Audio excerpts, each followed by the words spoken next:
امریکی وزیر خارجہ مارکو روبیو نے واضح کیا ہے کہ ایران کے خلاف امریکی فوجی مشن کا بنیادی مقصد تہران کی بیلسٹک میزائل صلاحیت کو جڑ سے اکھاڑ پھینکنا ہے اور اسے جوہری ہتھیاروں کے حصول سے روکنا ہے۔ امریکی میڈیا سے گفتگو کرتے ہوئے انہوں نے متنبہ کیا کہ ایران پر اب تک کے سخت ترین حملے ہونا بھی ابھی باقی ہیں، تاہم انہوں نے اس بات کی تردید کی کہ امریکہ تہران میں زمینی افواج داخل کرنے کا کوئی ارادہ رکھتا ہے۔ روبیو نے مزید کہا کہ عالمی منڈی میں تیل کی قیمتوں میں ہونے والے اضافے کو کنٹرول کرنے کے لیے امریکہ منگل کو اہم اقدامات کا اعلان کرے گا۔ چین نے ایران کے خلاف جاری امریکی اور اسرائیلی فوجی کارروائیوں کے سخت الفاظ میں مذمت کرتے ہوئے تہران کو اپنی بھرپور سفارتی اور سیاسی حمایت کا یقین دلایا ہے۔ چینی وزارت خارجہ وانگ ای نے اپنے ایرانی ہم منصب عباس اراغچی سے گفتگو میں واضح کیا کہ بیجنگ ایران کی خود مختاری، سیکیورٹی اور جغرافیائی سالمیت کے تحفظ کے لیے ان کے ساتھ کھڑا ہے۔ چینی وزارت خارجہ نے ان حملوں کو بین الاقوامی قوانین کی کھلی خلاف ورزی قرار دیتے ہوئے خبردار کیا کہ طاقت کا استعمال خطے کو ایک ایسی تباہ کن جنگ کی طرف دھکیل رہا ہے جس سے بچنا عالمی استحکام کے لیے ناگزیر ہے۔ خطے میں تیزی سے بگڑتی ہوئی سیکیورٹی صورتحال اور ایران اسرائیل کشیدگی کے سائے اب کھیلوں کے میدانوں تک پہنچ گئے ہیں۔ انگلینڈ کرکٹ بورڈ نے متحدہ عرب امارات میں جاری انگلینڈ لائنز کا دورہ فوری طور پر منسوخ کرنے کا اعلان کر دیا ہے، جس کے تحت کھلاڑیوں اور عملے کی ہنگامی بنیادوں پر وطن واپسی کے انتظامات کیے جا رہے ہیں۔ اس فیصلے کے نتیجے میں پاکستان شاہینز کے خلاف شیڈول بقیہ 3 ون ڈے میچز ختم کر دیے گئے ہیں، جبکہ انگلینڈ ویمن ٹیم کا ابوظہبی میں ہونے والا تربیتی کیمپ بھی لپیٹ دیا گیا ہے۔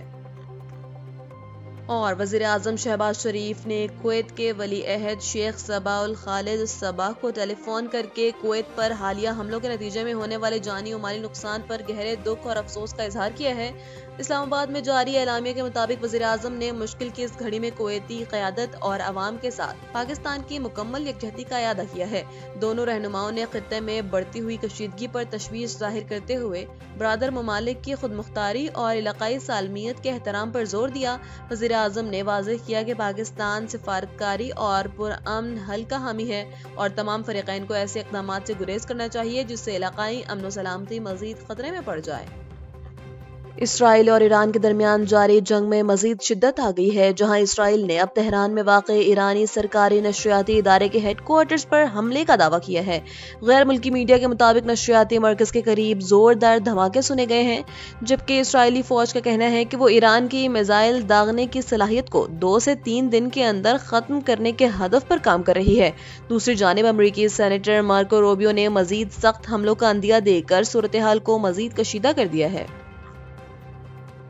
ایرانی نائب وزیر خارجہ ماجد تخت روانچی نے سعودی عرب کے تیل کی تنصیبات پر ہونے والے حالیہ ڈرون حملوں میں ایران کے ملوث ہونے کی سختی سے تردید کی ہے۔ امریکی ٹی وی کو دیے گئے انٹرویو میں انہوں نے واضح کیا کہ ایران نے اس حملے سے لا تعلقی کا اظہار کرتے ہوئے اپنا موقف سعودیہ حکام تک پہنچا دیا ہے۔ یاد رہے کہ دنیا کی سب سے بڑی تیل برآمد کرنے والی سعودی بندرگاہ راس تنورہ میں واقع ریفائنری کو ڈرون سے نشانہ بنایا گیا تھا، جس کے بعد خطے میں کشیدگی مزید بڑھ گئی ہے۔ سعودی وزارت دفاع کے مطابق حملے سے لگی آگ پر قابو پا لیا گیا ہے اور کوئی جانی نقصان نہیں ہوا۔ امریکی سینٹرل کمانڈ نے ایران کے ساتھ جاری براہ راست جنگ میں مزید 6 امریکی فوجیوں کی ہلاکت کی تصدیق کر دی ہے، جس میں لاپتہ ہونے والے 2 اہلکاروں کی لاشیں ملنا بھی شامل ہیں۔ امریکی وزیر خارجہ مارکو روبیو نے واضح کیا ہے کہ اس فوجی مہم کا بنیادی مقصد ایران کی بیلسٹک میزائل صلاحیت کو جڑ سے اکھاڑ پھینکنا ہے، تاہم فی الحال ایران میں زمینی افواج داخل کرنے کا کوئی ارادہ نہیں ہے۔ دوسری جانب ایرانی فوج نے دعویٰ کیا ہے کہ اب تک ہلاک ہونے والے امریکی فوجیوں کی مجموعی تعداد 560 تک پہنچ چکی ہے، جو امریکی اعداد و شمار سے کہیں زیادہ ہے۔ برطانوی اخبار فائنینشل ٹائمز نے ایران کے سپریم لیڈر آیت اللہ علی خامنہ ای کو نشانہ بنانے کے حوالے سے اسرائیل اور CIA کی ایک انتہائی پیچیدہ اور جدید ترین خفیہ منصوبے کے لرزہ خیز حقائق بے نقاب کر دیے ہیں۔ رپورٹ کے مطابق اسرائیلی انٹیلیجنس یونٹ 8200 اور موساد نے اربوں معلومات کے تجزیے اور جدید الگورتھم کے ذریعے تہران کے ٹریفک کمروں سے لے کر پاستورا اسٹریٹ پر موجود محافظوں کے پیٹرن آف لائف تک کی مکمل نگرانی کی۔ موبائل ٹاورز کو جزوی طور پر مفلوج کر کے حفاظتی عملے کو وارننگ سے محروم رکھا گیا، جس کی بدولت حملہ آوروں کو سپریم لیڈر کی میٹنگ کے وقت اور شرکاء کی قطعی اطلاع پہلے سے موجود تھی۔ ایرانی نیشنل سیکیورٹی کونسل کے سیکریٹری جنرل علی لاریجانی نے اپنے تازہ بیان میں امریکہ اور اسرائیل کو خبردار کیا ہے کہ ایران ایک طویل اور فیصلہ کن جنگ کے لیے مکمل طور پر تیار ہے۔ انہوں نے واضح کیا ہے کہ ایران اپنی 6000 سالہ قدیم تہذیب اور خود مختاری کے تحفظ کے لیے کسی بھی حد تک جائے گا اور دشمن کو اپنے غلط اندازوں پر پچھتانا پڑے گا۔ لاریجانی نے مزید کہا کہ تاریخ گواہ ہے کہ ایران نے گزشتہ 3 سالوں میں کبھی جنگ میں پہل نہیں کی، لیکن اب وہ اپنے دفاع سے پیچھے نہیں ہٹے گا۔